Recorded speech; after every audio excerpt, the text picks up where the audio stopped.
Petualanganku kali ini akan mengunjungi desa Amegakure yang terkenal dengan penganan khas wadai untuk-untuk. Dan temanku yang tinggal di sana bersedia membantuku untuk membuatnya.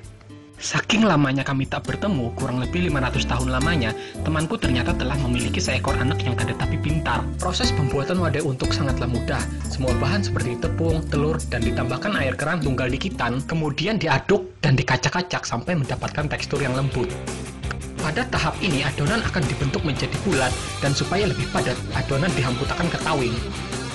Selanjutnya, adonan akan dipipihkan dengan teknik penggilingan manual yang tradisional.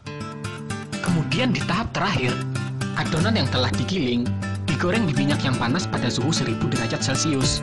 Jika sudah berwarna kecoklatan, maka wadai telah matang dan siap untuk diangkat dari penggorengan. Menyantap wadai untuk-untuk sangatlah nikmat, sebagai cemilan bagi warga desa Amegakure ketika sedang bersantai melepas penat.